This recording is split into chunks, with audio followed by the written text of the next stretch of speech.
qu'il exclut les grandes valeurs, telles que la connaissance, dont l'affectivité est l'opposé, et la vérité, parce que par définition, dans le domaine affectif, il n'y a aucune place pour la vérité, puisque les valeurs sont en dehors du vrai et du faux. Bertrand Russell, dans Sciences et religions, a écrit « Si deux personnes sont en désaccord sur une question de valeur, ce désaccord ne porte sur aucune espèce de vérité, mais n'est qu'une différence de goût. » Il est vrai que la science ne peut décider des questions de valeur, c'est parce qu'il est impossible d'en décider intellectuellement et qu'elles sont en dehors du domaine du vrai et du faux. Toute connaissance accessible doit être atteinte par des voies scientifiques. Ce que la science ne peut découvrir, l'humanité ne peut pas le savoir. C'est Bertrand Russell qui le dit. Je n'ai donc rien à dire sur les énoncés de valeur patrimoniale contenus dans le plan de conservation, parce que ce sont des produits d'élucubration intellectuelle, fondés d'une part sur des jugements impressionnistes subjectifs, d'autre part sur des prémices fausses, comme celle voulant que la célébrité d'un architecte est un critère de valeur architecturale. Les experts du ministère peuvent bien affirmer que la place Royale possède une valeur historique parce qu'elle est vieille, que le château Frontenac est témoin d'une valeur emblématique, que le vieux séminaire possède une valeur d'usage parce qu'il sert à l'enseignement. De telles platitudes ne peuvent fournir aucune aide à la décision, soit pour élaborer ou pour évaluer quelque projet d'intervention que ce soit sur ces biens culturels. La partie du plan de conservation dans laquelle on décrit les caractéristiques du site patrimonial est truffée d'erreurs grossières, notamment parce que les auteurs du plan empruntent un vocabulaire de la typomorphologie, certains concepts dont ils ne comprennent manifestement pas le sens, de sorte que l'application qui en est faite donne une lecture erronée de la structure urbaine existante. En ce qui concerne les trop nombreux énoncés d'orientation, plusieurs sont des prescriptions radicalement contraires aux règles normales de transformation du milieu bâti et aux principes fondamentaux des disciplines du projet, parce qu'ils sont fondés sur des dogmes et des préjugés tenaces, plutôt que sur des connaissances probantes. Monsieur Larochelle, est-ce que je peux vous donner 2 minutes pour conclure? Oui. Merci. S'il ne s'agissait que de cela, ce ne serait pas grave, on pourrait produire une version revue et corrigée du document. Ce qui rend le plan de conservation totalement inacceptable, c'est qu'il s'inscrit dans des pratiques de gestion conçues, planifiées et érigées en système pour faciliter les abus de pouvoir discrétionnaire des instances gouvernementales responsables de préservation de la mise en valeur du patrimoine architectural et urbain, et dont le power trip est insane. C'est ce qui explique qu'on utilise le concept d'orientation plutôt que celui de normes ou de critères, écrit-on pour respecter la nature du pouvoir du ministre, qu'on formule des objectifs tout à fait insignifiants et des prescriptions imprécises qui n'ont pas de sens univoque et compréhensible pour une personne d'intelligence commune, qu'on s'abstient de formuler des normes intelligibles et des critères objectifs, mesurables et opérationnels, qu'on évite de définir les caractères du cadre bâti qu'on demande de respecter. L'objectif est parfaitement sain, le plan atteint. Le plan de conservation ne contient aucune règle et aucun critère opératoire susceptible de contribuer utilement à fonder sur des bases objectives les mécanismes de contrôle des transformations et les procédures d'encadrement des projets d'intervention dans le Centre historique de Québec. Il faut dire que le Conseil du patrimoine culturel est passé maître dans la rédaction de prescriptions dont le sens est suffisamment imprécis pour lui permettre de les appliquer en leur faisant dire n'importe quoi. Depuis 1912 déjà, il détient le championnat mondial de la prescription insignifiante et absurde en matière de gestion du patrimoine bâti, avec une directive bête à manger du foin qui prescrivait que la ligne d'horizon, hormis le clocher de l'église, devait demeurer libre de toute construction dans l'arrondissement historique de Sillery. Si le ministère de la Justice suivait l'exemple du Conseil du patrimoine culturel du Québec, il réécrirait toutes les lois en s'efforçant de rendre la formulation la plus imprécise et ambiguë possible, de manière à limiter le moins possible la part de pouvoir discrétionnaire des juges. Manifestement, pour la secte qui conseille les ministres de la Culture en matière de patrimoine, la préservation du pouvoir arbitraire dont elle abuse depuis des années pour imposer ses préférences, ses goûts, ses caprices et ses idiosyncrasies est plus importante que la sauvegarde du patrimoine dont elle a la responsabilité. Devant un tel état de fait, on ne peut que s'indigner. Je vous fais part de ma profonde indignation. Monsieur Larochelle, on comprend votre engagement depuis de nombreuses années dans un champ d'études très large, pratiqué effectivement particulièrement en Europe. Et ma question est la suivante. Est-ce que parmi ces villes que vous citez au début de votre mémoire et que vous nous avez mentionnées tout à l'heure dans votre présentation, et qui bénéficient de plans et d'approches basées sur l'approche typomorphologique, vous avez un exemple particulièrement probant dont vous voudriez nous parler ou nous donner comme exemple pour le Vieux-Québec? Il y a deux exemples dont je me sers depuis des années dans mes cours.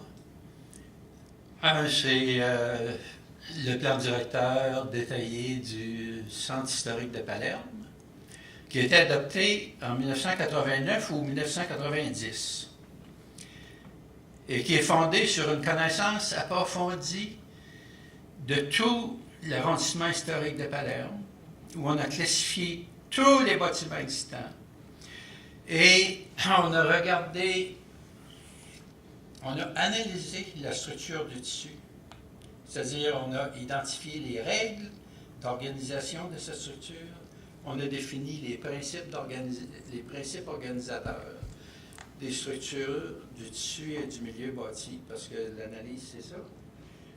On a fait ça avec des méthodes scientifiques, puis ensuite, on a fait un plan directeur et on a fait une réglementation. Quelqu'un qui possède un bâtiment dans ce quartier-là depuis 1989 ou 1990, sait exactement ce qu'il a le droit de faire, ce qu'il devrait faire, ce qu'il ne peut pas faire avec son bâtiment.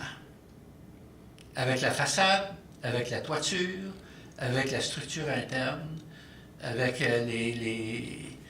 les annexes qui sont construites dans le jardin, tout.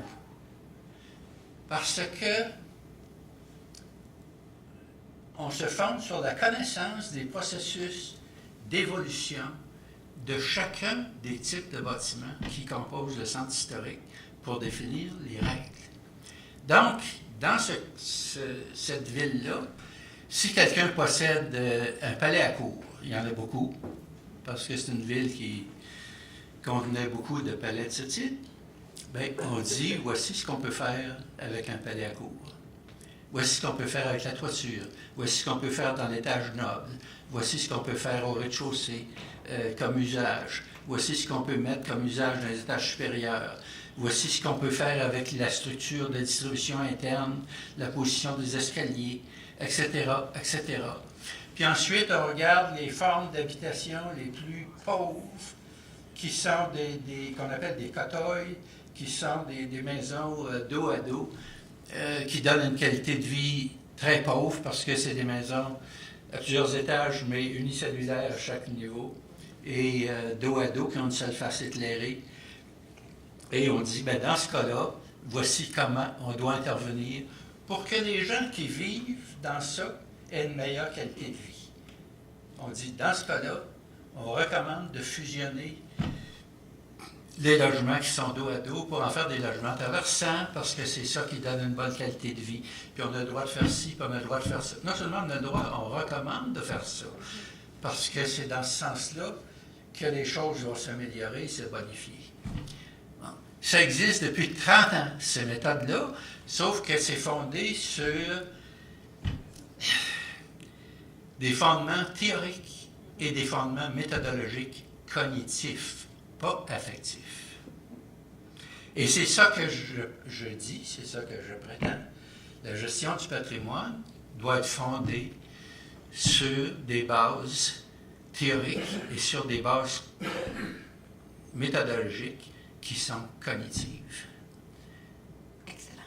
Et quand on se place dans le cadre de l'affectivité, ben, on ne peut pas comprendre ces concepts et ces méthodes-là. Cet exemple. Merci.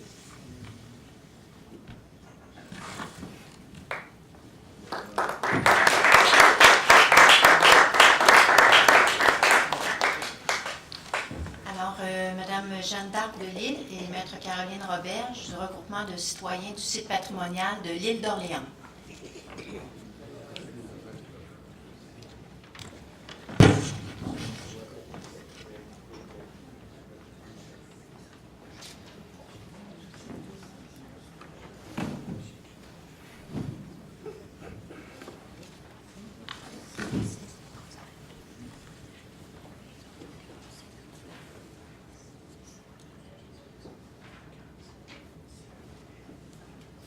Oui, bonjour. Alors, mon nom est Jeanne d'Arc de Lille. Je suis résidente de Saint-Laurent à l'île d'Orléans. Alors moi, aujourd'hui, je vais surtout présenter la synthèse de notre mémoire. Et Caroline, qui est résidente de Saint-François à l'île d'Orléans, va répondre à vos questions, mais je pourrais le faire aussi. Donc, on représente le regroupement de citoyens du site patrimonial de l'île d'Orléans.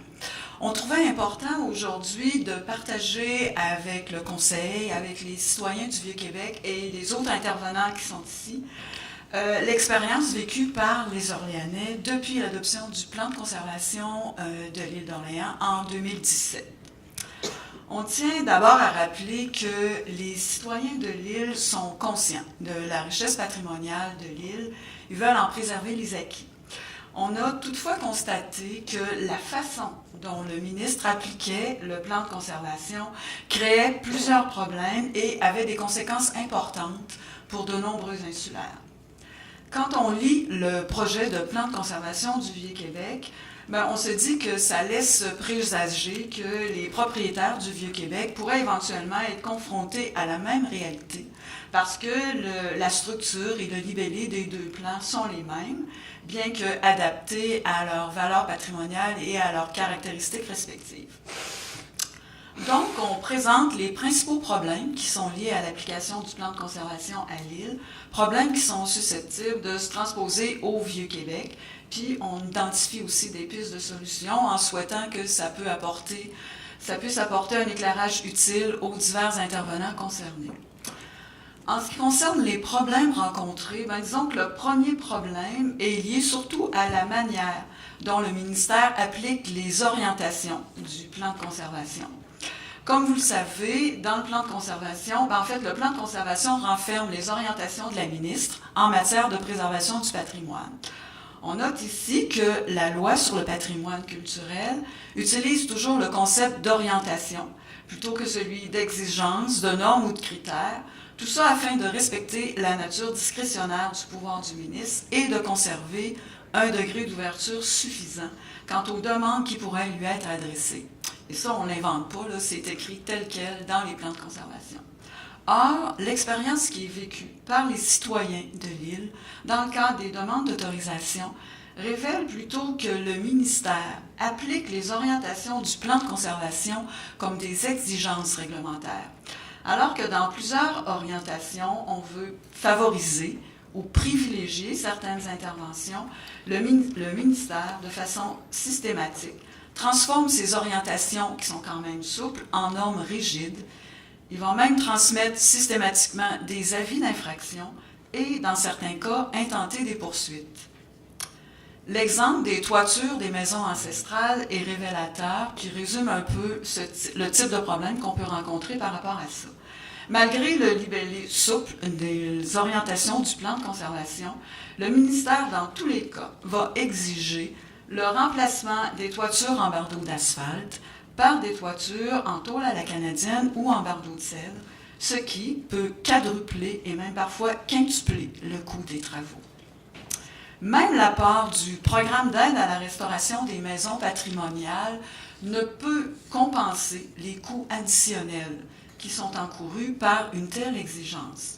D'ailleurs, ces coûts ne sont tout simplement pas envisageables ou réalistes pour de nombreux propriétaires, alors que des travaux d'entretien qui seraient réversibles permettraient de préserver le bâtiment et de respecter les caractéristiques socio-économiques du site patrimonial. Par ailleurs, le processus d'autorisation qui est utilisé par le ministère force les citoyens qui entreprennent des travaux à procéder par essai-erreur très souvent. Les demandes de modification sont fréquentes et le ministère motive rarement ses refus ou ses exigences.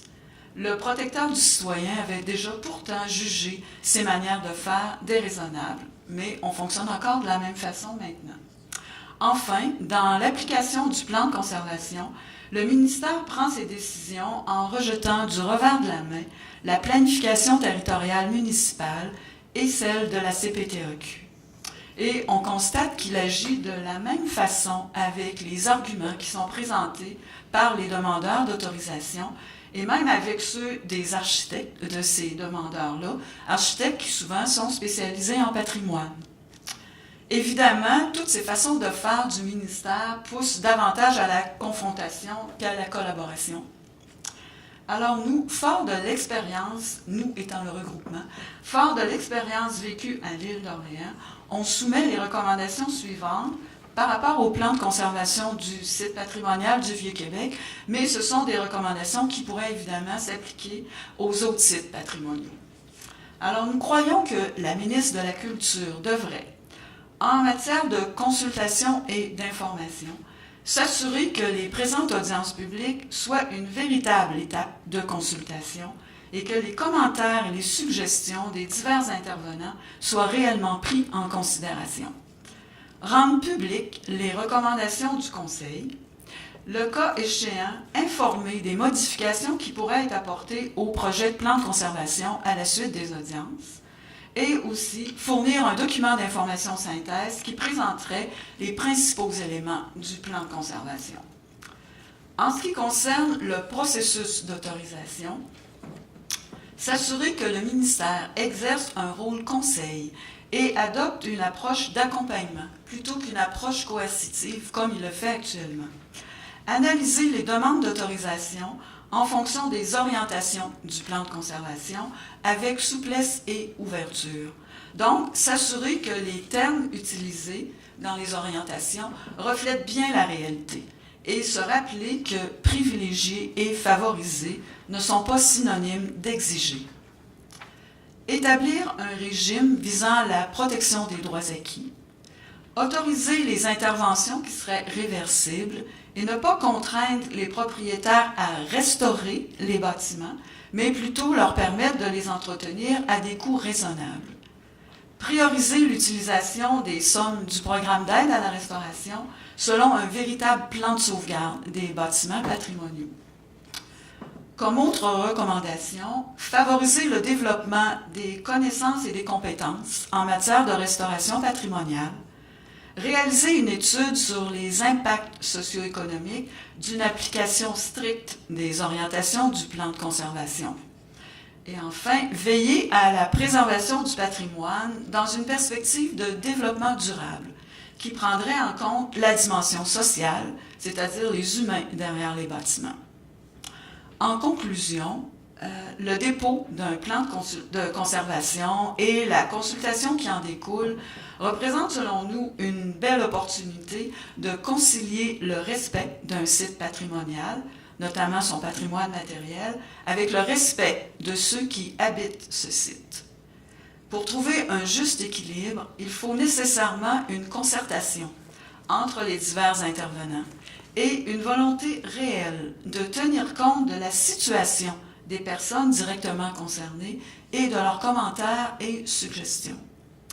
Il est donc essentiel d'inscrire la préservation du patrimoine dans un contexte d'application qui prendrait en compte l'aménagement et l'occupation du territoire, de même que la dimension sociale et les caractéristiques socio-économiques du site patrimonial. Merci de votre écoute. Merci beaucoup, Madame.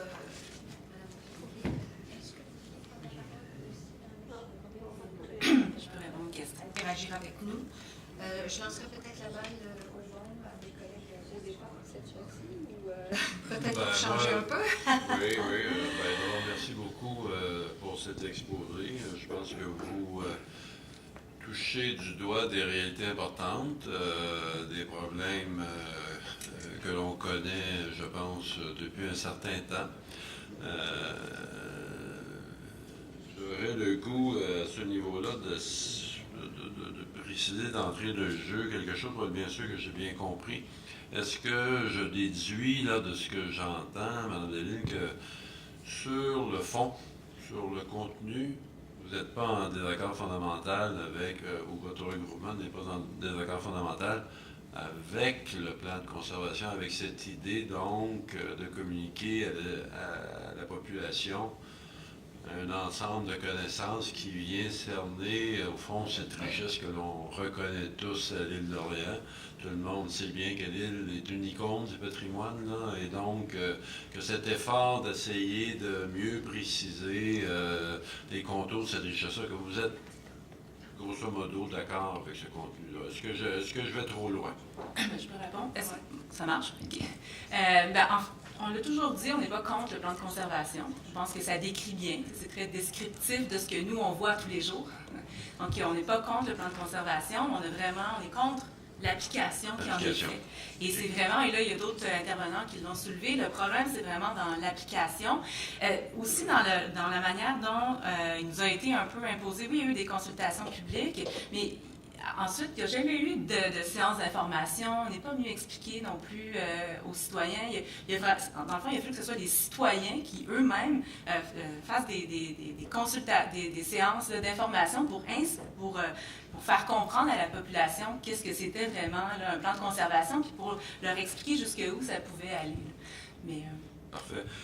Ça m'amène à soumettre à votre attention ce qu'on a entendu. On ne l'a peut-être pas relevé, mais c'est présent dans d'autres mémoires. On a signalé le fait que dans des sites patrimoniaux, Île-d'Orléans, Vieux-Québec, il y aurait peut-être une distinction à faire qui viendrait comme peut-être apporter un petit peu viendrait pacifier un peu ou diminuer les tensions, c'est-à-dire la distinction entre bâtiments classés et les autres bâtiments. On comprend qu'un site patrimonial englobe évidemment beaucoup de bâtiments, mais les exigences plus formelles, plus précises, qui ont trait à des bâtiments classés, donc mériteraient un examen plus rigoureux, mais qu'on ne devrait pas, mutatis mutandis, répercuter nécessairement sur les autres bâtiments qui seraient peut-être soumis quand même à un régime là, de lecture qui respecte une certaine signature. Comment est-ce que vous réagissez à une idée de cette nature? dans le fond, les 19, je pense qu'il y a 19 bâtiments. Peut-être qu'il y en a d'autres, mais il me semble de mémoire, c'est une vingtaine de bâtiments classés. Et de mémoire, le plan de conservation ne s'applique pas à eux. Je pense qu'ils ont leur propre plan de conservation. Ensuite, il y a, peut-être que je me trompe, mais de mémoire, c'est ça. Ensuite, il y a les 652, ou peut-être qu'on est rendu à 700 maisons de l'inventaire. Et là-dessus, on a vraiment un questionnement parce qu'une maison de l'inventaire, c'est un statut qui a été créé toute pièce par le ministère de la Culture dans le cadre du plan de conservation. Donc, ils ont utilisé les pouvoirs d'inventaire, de faire un inventaire du cadre bâti d'un lieu, et ils ont utilisé cet inventaire-là pour ensuite exiger en fait, resserrer les normes, puis exiger une restauration de ces bâtiments-là. Mais